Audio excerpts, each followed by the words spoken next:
John Henry. John Henry, right? John Henry on Netflix right now, starring Ludacris and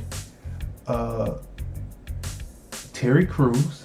You know, Ludacris and what's his name? Nelly just had a versus battle. Oh, did they? Did anybody see the versus battle? I didn't know right? that. Okay. The versus battle happened, and they say that Ludacris might have mocked Nelly. Now, you know, we have to go back and watch it because, you know, we're preparing them for the show. Ludacris, really good. What's your fantasy? Right? Yeah. So, look, people, he might have mocked. You know, he might have mocked him, and so that's what I'm hearing, right? I can't be sure because we haven't watched the replay yet, but we will be watching the replay, right? Right. So look, John Henry. John Henry is based in Compton, California, and people have been saying that this is the worst film that they have ever seen, that it is worse. And so we're going to break down what makes worse and good films, and is this not a sleeper? So let's go through the cast first. Starring Terry Crews. Mm-hmm. He plays John Henry. Mm-hmm. Ludacris, he plays Hale. Mm-hmm. Ken Foray, mm-hmm. he plays B.J. Henry, John Henry's father. Mm-hmm. Jamila, an excellent role. Yeah. Go ahead. Jamila Velasquez, she plays Berta. Mm-hmm. Also starring Joseph Julian Sora, he plays Emilio. Maestro Harrell. Kimberly Herbert, she plays Tasha. She did really good also. Mm-hmm. And yeah, so there's a little kid. Tyler Alvarez also plays Oscar. Mm-hmm. Yeah, the kid. The little kid. Now this little kid, he was just in the other movie we saw. And I can't remember everything, but this little kid, there was a kid about 10 years ago. Mm-hmm. He was real gregarious and could really kick the lines that they gave to him. And all of a sudden he just faded away. But this kid right here kind of reminds me of that kid about 10 years ago, right? Yeah. Jalen Hall, Day. Yeah, Jalen Hall, right? Yeah. This kid right here, he has a pivotal scene with John Henry, which sets up the hood that John Henry walks in. Beautiful writing on this. Okay, so John Henry is an ode to Compton, California. It is not one of those films like A Boys in the Hood or a Menace to Society, right? It's not one of those films. It would be more in the class of film like Poetic Justice, which takes you on a ride that is slightly different. The violence is in your peripheral in Poetic Justice. And so, and it comes up and it go in, and that is what this film is like.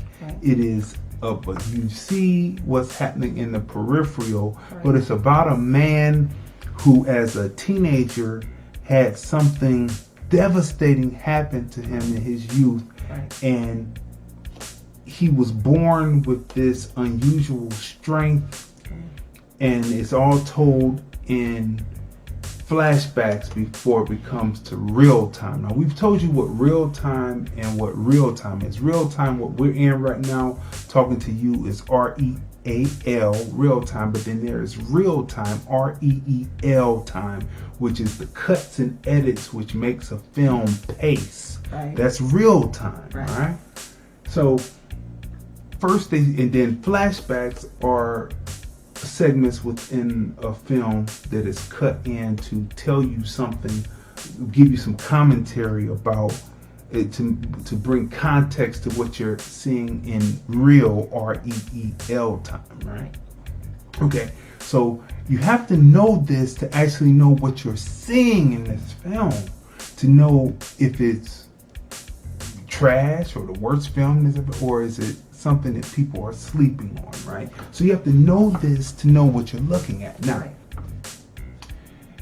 how you know that he has this great strength? It's beautifully shot because they use 4:3, like old video, like something like old camcorder video with dates and everything. Yeah. And the father is talking. Creative. That's right. And the father is sitting in his Eldorado Cadillac, and he's talking to his son who's in the back seat filming him. And he says, "You know, when you were born, son, I put my finger out and you wrapped your little finger around it. You squeezed so hard I thought I was going to have to fall on the floor. I said, you got your strength. What are you going to do with that strength, young man?"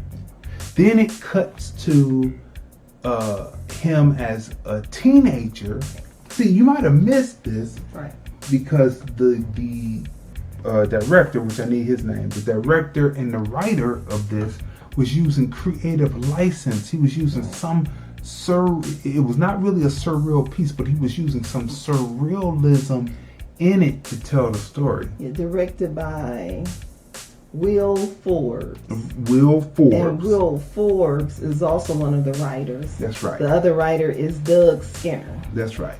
So Will Forbes is using creative license to tell this story. It's very creative, right?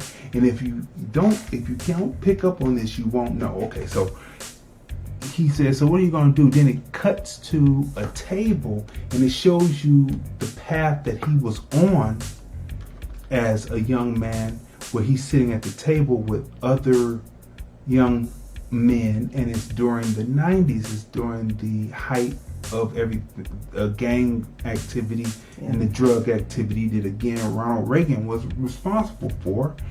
And he's showing you that, and there's guns on the table they're talking about what they're going to do and what they would do to someone who come up to them. Boom, right? Then it cuts and then it introduces you to John Henry as a grown person, right? Terry Crews, right? And he's working on a doghouse. Right.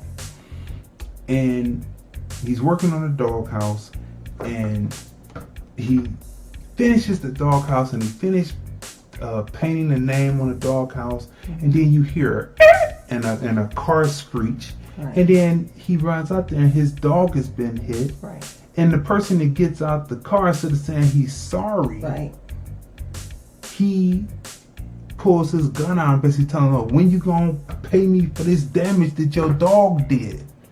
He picks the dog up and he walks away as the guy is still pointing the gun. But this is to show you the mentality of what he is dealing with today. Right? Which each generation of people who are in the street, because each generation let it hang loose, and they let it hang loose, then it degenerates down to not even sorry, but what are you gonna do? You gotta pay me for what happened to my car because of your dog running in the street, man. And what did I tell you after when we saw that scene? First thing I said to you is, I said, that was great. I said, because that opening right there showed you the mentality of the people that he's dealing with in this film. That's right. That's exactly right. And it showed you the mentality. And you come to find out that the person who hit his dog is under a certain person that he had dealings with. I'm not going to tell you the whole film because you have to see it. He had certain dealings with another person that he grew up with who was pressuring him to gangbang. And so he's underneath that person as a goon. And so you can see the degenerated nature, as this man pulls out. So then you're introduced to the father, then it cuts to a whole nother scene. Now, this is where you know that John Henry is a beautifully written film. It is a beautifully written film because at the table. Now, first of all, it opens with the father talking in the car to his son. And what he's talking about in the conversation he's having with his son. How many people know uncles who are like that? How many people know fathers who are like that? Grandfathers. It never ceases to amaze me how people are, it appears to me just looking at it, that people are ashamed of people in their family once something is put on a global platform. All of a sudden, the things are, before, people like, yeah, that's my cool uncle, or that's my cool dad, or that's my cool whatever, right? My friend, right? Or my neighbor, right? But then when it's put on a global platform, all of a sudden you want to be ashamed of it. And I can say that if I was going to be ashamed of anything, I would be ashamed of being an Indian in India, the way they showed the slums in Slumdog Millionaire. And how they call certain people who live in the slums Slumdog Millionaire, and they're mostly the dark-skinned Indians over in India. Now that is something to be ashamed of, because you're bathing in dirty water, you're living in shanty shacks, you're doing all that. At least we fought for some right? They're living in shanty. Now that's something to be ashamed of, and some of those very people come over here and get in the medical field and try to look down on black people, and they will be considered slumdog. And they wouldn't even be millionaires. So anyway, that would be something to be ashamed of. But the way that the game is kicked, that is never to be ashamed of. So sitting at the card table, and it's a female, and it's a larger big guy, and another guy sitting at the card table, and they're playing dominoes, right? And then as they set the scene across, you see three women sitting in skimpy, tight, short dresses. Right, and then there's a woman counting money, right? Beautifully set up scene as they tell it, and the conversation, the way that it's written, is beautiful writing. It's not stereotypical. It's not, gratuitous. In this, be that. But it's in there, and it's well written, and it's realistic. It is realistic. It's realistic, right? Right. And what sets this scene up is there's something that happens, and I don't want to tell you because you have to see the film. You have to see if I don't want to tell you. There's something that happens, and they're talking and they're laughing, and then you hear and then the guy says, wait a minute, the big guy, right? And he looks down, and there's red syrup running out of his white velour sweatsuit, and he's like, oh my God, I think I just got shot. And then the other bullets come, but see, he would have had, it's beautiful. That's a story beat, because he had to be a bigger guy to be able to take the shot, the first initial shot, to be able to describe what was happening. Beautiful choice, right?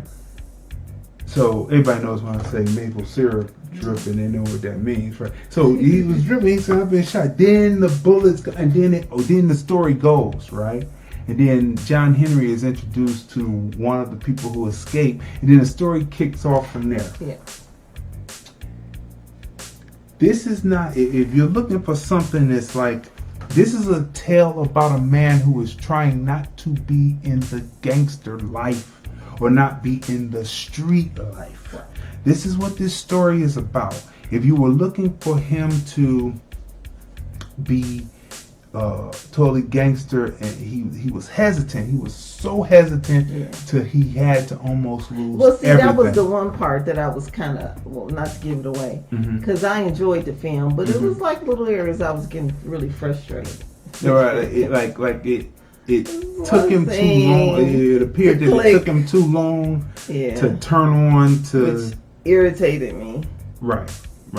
So it took him too long to finally turn on to say, hey, because he almost had to lose everything, right? So this is not the plus. This is based on folklore, right? Which is a beautiful, which is again what makes this surreal, dramatic, right? And it's satire. It's a satire. I don't think people understand that. Right. It's a satire on gangster lifestyle, because the man was totally opposite from it, and it shows you the absurdity of the extreme brutality of being on that side, that it never ends. it never ends. That's the message of the piece, right? But this whole story is based on folklore, which is the John Henry tale. Now, back in the 70s when Schoolhouse Rock was out, it used to come on for us it was Channel 5, but it was ABC Saturday morning, and they would do the John Henry story. They say John Henry raced this steam drill in the mountain, and they were going side by side. Now they say in the real story of John Henry, as he was using his hammer and he was actually beating the steam drill, that it was either some kind of treachery or the mountain that he was taking his sledgehammer and beating through the rock through collapsed on him and killed him. Okay.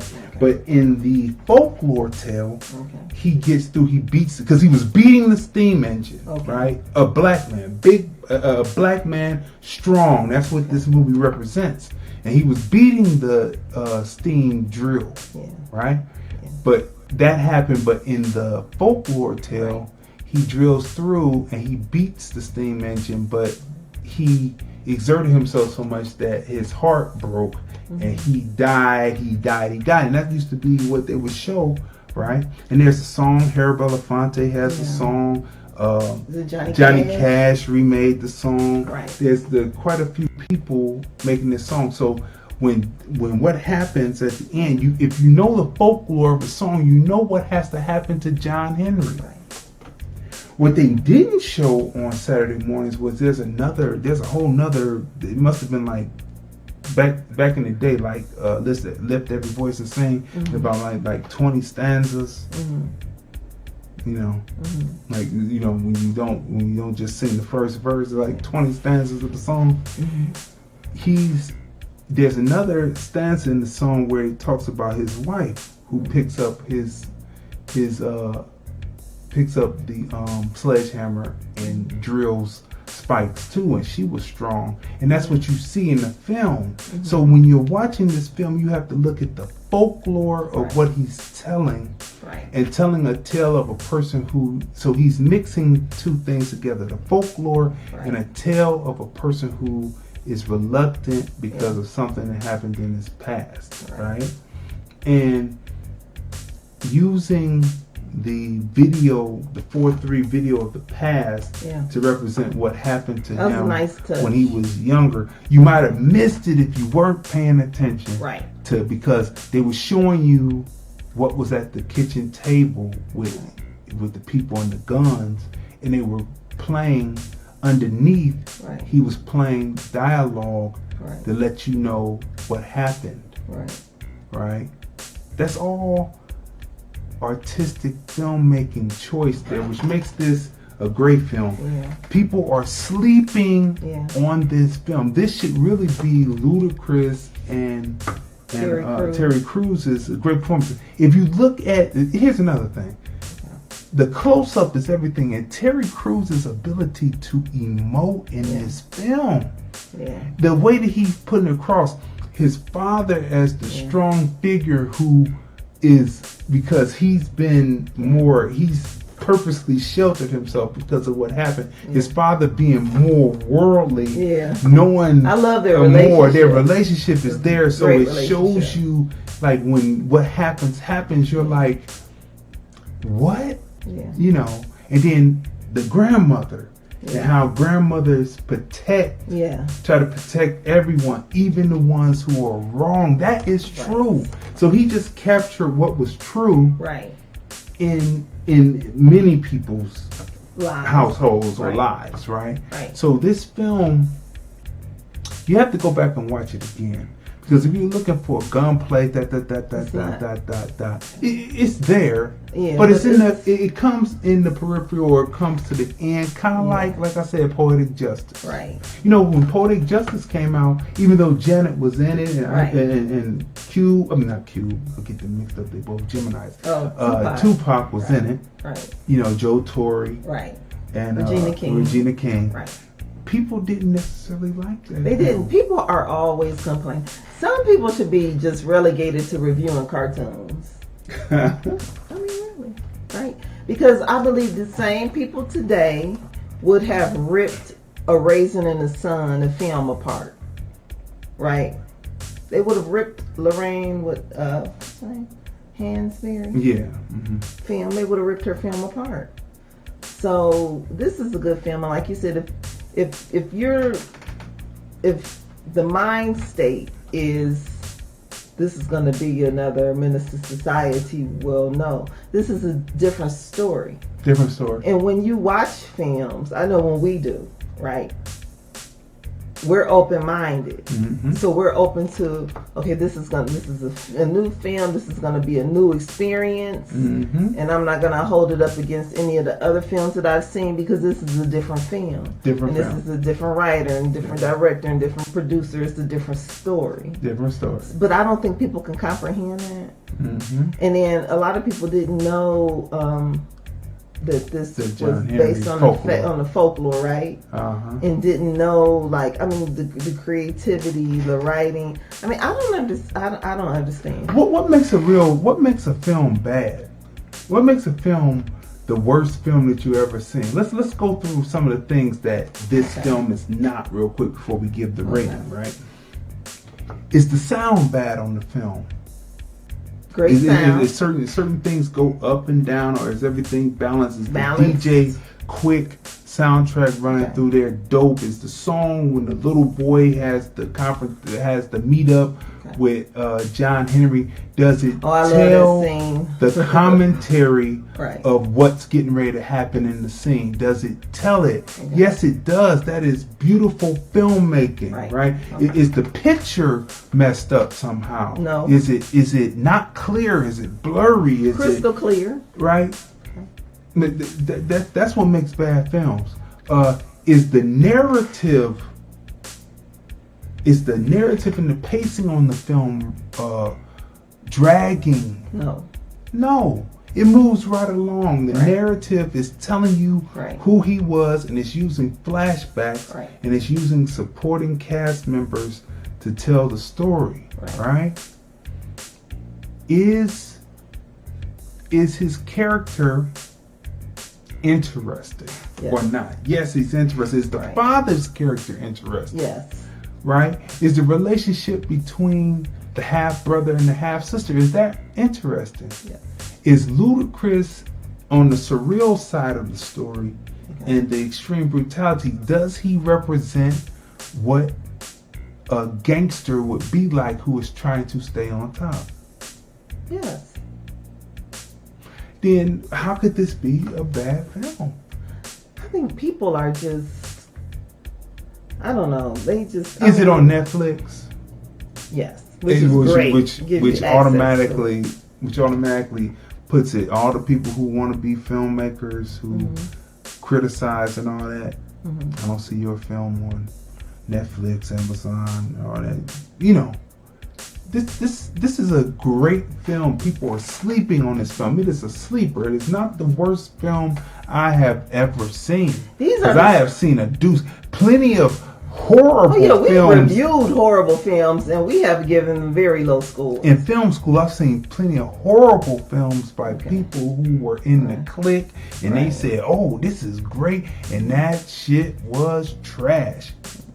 Right? So no, I haven't. This is not. But these are the same people who not only are Raisin in the Sun. These people will rip apart Cooley High, which is another classic, a great film. You know. So, I mean... The day the Cochise died. Right? Anyway, look. What's the other movie I love? Claudine. These people will rip apart Claudine. Today. They would say, Diane Carroll wasn't dancing right when Gladys Knight on and on. They would say she had all those kids. That's not real. I mean, people are... James Earl Jones was in the closet. Come on, people were complaining about Martin Luther King when he was alive. Damn, and now that he's gone, they have his They act like they were right up underneath him while they was voting Republican after he died. But anyway, people, what would you rate the film? I would give it a 10 because I was entertained. Great storytelling, great acting. My favorite scene. It was a good film. But what jumped out to me, I love the scene between Terry Crews and that kid. Yeah. It really turns the film right there. Yeah. Right, and then it turns the film, and then you get to see John Henry's full strength right there at that point. But the kid is just dynamic, and we want to see him in more films because he was in with Jeffrey Wright in the last film we reviewed a couple of weeks ago. It's on Netflix. All Day and a Night. That was a good film also. All Night and a Day. Yeah. That right there goes in the realm of Boys in the Hood and Menace to Society, right? With its own twist. With its own twist, yeah, right? He's got his own. And so this kid, he's coming up and he plays the younger character, right? Yeah, so anyway, people, what did you give it? I might give it a 10. Yeah, I give it a 10 too. All right, people. So moving right along. I love the relationships in that film. Yeah. The relationship between Terry Crews and his father. Mm-hmm. And then really we also didn't talk about the relationship. It was a tension there. Like between Terry Crews and Ludacris. Right. But see, I don't want to get a film away because you want to see the film. That's true. But there's a relationship there too. So all of the relationships are there's this one scene and then we can move on. But to me, it's realistic. First of all, they're in California, right? So Compton, California. Right. And Terry Crews' father is speaking Spanish, which is not rare because there are many black people who can speak Spanish, right? But right before that scene, after that scene, and I said, oh, he probably, probably in school learned it in school. No, I said no. And then you said no. I said he learned that. Yeah, but then sure enough, he did say in night school, right? Right. He said he said night school for a certain reason. For a certain reason, but he wasn't. Right. But just growing up, everybody in school, well, here in the States, right, in the United States, I think from junior high, middle school, all the way through high school, you have electives, and you do have French. The ability to learn a language, right? So a lot of Americans, middle school, junior high school through high school, took a language, and then you learn like either you choose French, Spanish. Some schools offer Mandarin. Yeah, Chinese, Mandarin, Cantonese. Right. So you are you have an opportunity to be well-rounded if you choose to be. Like his father, Terry Crews' father. But this is a great film. Yeah, great film. Plus, it's an ode to Compton, California. Right. You making Compton, California a living, breathing character within the film. Yeah. That's beautiful filmmaking. You're supposed to make the city that you're in. Right. A living, breathing character within the piece. Because in the midst of everything that was going on in the film, what I do love is at the end, and not giving away, you do see the community. Right, and you see the beauty. You see the beauty of where this is happening. You see the beauty. Yeah. Right, and that's what you always see in the film. You say, "Look how beautiful!" A good film. You say, "Look how beautiful it is." And this is happening within all of this beauty. The palm trees and the beautiful neighborhood. And believe me, they make the palm trees look so much better than they look in reality. I give it a 10, people. I give it a 10.